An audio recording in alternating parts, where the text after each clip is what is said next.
আসসালামু আলাইকুম। কিরকম আছো সবাই? আশা করি ভালো আছো। আজকে হচ্ছে আমাদের ইফতারি আছে, এই জন্যই তেহেরি রান্না করব।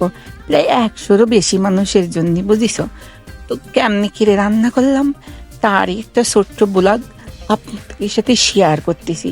তো তোমরা আশা করবো শেষ পর্যন্ত দেখবা, বুঝছো? তো এই দেখো, তেহেরি রান্তি করলে তো বিভিন্ন রকম মশলা লাগে। এই যে এখানে সব মশলা একত্র করে রাখা হয়েছে। আর এখন হচ্ছে যে চুলো বানাতে হবে। বাড়ির এমনি সেমনি চুলো এটা তেহেরি রান্দা যায় না। এমন হলো হাড়ি চুলোর পরে দেওয়া হয়েছে। আর এই বিরিয়ানি চালগুলো ভাইজে নিয়ে আসছে, সুন্দর মতো করে ভাজতে হবে। আর মাংস রান্না করার জন্য এখন হলো পেঁয়াজ দিয়ে সুন্দর মতো করে পেঁয়াজগুলো হালকা ভাজা দিয়ে একে একে মশলাপাতি সব দিয়ে দিতে হবে। প্রথমে আদা রসুন বাটা দিয়ে দেওয়া হয়েছে, আর গুঁড়ো মরিচ দিয়ে দেওয়া হচ্ছে, সাথে টক দই দেওয়া হয়েছে। ওর ক্লিপ নিতে আমি ভুলে গেছি, কিছু মনে করে না। তেহেরি রান্নার জন্য যে গোশ আনতে হবে তা প্রায় রান্না হয়ে গেছে। এখন দেখতে পাচ্ছিস ধোয়া ওটা গোশ। আর ভাবছি এখন একটু দেখতেছে যে সব কিছু ঠিক আছে কিনা। বাবস্যি অবশ্য পাকা হাতের বাবস্যি, তারে নিয়ে কোনো সন্দেহ নেই। দেখতেই তো পারতিস বাবস্যির থেকে বাবস্যির ভুঁড়িটাই বেশি বড়। আর বাবস্যি গোটাগুটি করতেছে, দেখা যাচ্ছে। আজ এই এখন একটু সাইকে দেখতেছে বাবস্যি কিন্তু রোজা ছিল না, বুঝিস? কিছু মনে করে না, বাবস্যিতে গেলে এসব একটু স্যাক্রিফাইস করতে হয়। এখন হলো টেস্টি সল্ট দিয়ে দেওয়া হলো, এইবার হলো কিশমিশ দিয়ে দেওয়া হচ্ছে। কিশমিশ দিয়ে এখন হলো এই দিকাল ওই যে চালগুলোরেও বসাইতে হচ্ছে। তো দুধ দিয়ে হয়েছে, আর এনে পানি দেওয়া হলো পরিমাণ মতো, বুঝিস? তো এনে হলো টেস্টি সল্ট আর সল্ট একসাথে দিয়ে হলো।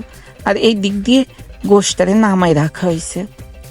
বাবুসি এখন দিয়েছিল কেওড়া জল, ওই যে পোলাও চালের মধ্যে, বুঝিস? চালগুলো ডাইলে দেবে।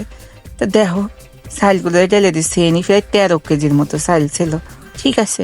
তো এই 13 কেজি চাল আর হলো প্রায় 7 কেজির মতো গোশ, এই দিয়ে তেহেরি রান্তিছে। তো চালগুলো দেখেন একটু সুন্দর মতো করে নাইড়ে ছেড়ে দিচ্ছে যাতে তলে লাগে না যায়। হ্যাঁ ফিরাই ওই আইসে, নামাই নিতে হবে। তো নামানোর টেকনিকটা কিন্তু সেই বাঁশ দিয়ে দুইজনে ধরে নামাই নিতে হবে। হ্যাঁ কি দারুণ টেকনিক। এমনি হচ্ছে যে গোশ আর চাল একসাথে মিশিয়ে হবে। সরি, এনে তো চাল নেই, এনে তো ভাত।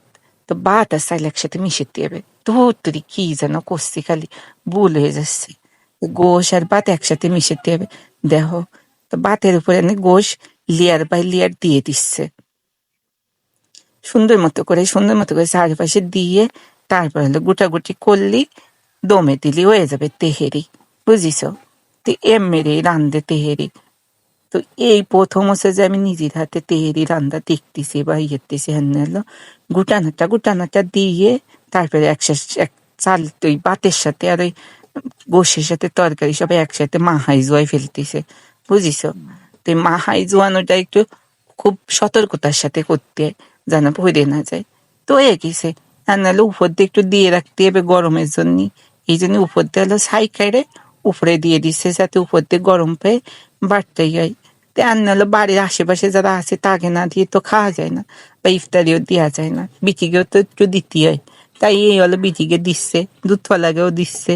তো দুধফলাকে দিয়া টিয়া বলি এমনি তো নিয়ে চলে যেতে হবে মসজিদে। তো মসজিদের উদ্দেশ্যে এখন রওনা দেওয়া হয়েছে। তো দেখতেই পাচ্ছিস আড়ি ধরে মসজিদে নিয়ে যাচ্ছে। মসজিদে নিয়ে তারপর চলো রোজাদার যারা আছে এক এক করে সবাই দিতে হবে। এমন কিছু বাচ্চারাও আইছে, তাকেও একটু দিতে হয়, তাই এগুলো প্যাকেট করে করে দিয়ে দিচ্ছে। কেউ বক্স নিয়ে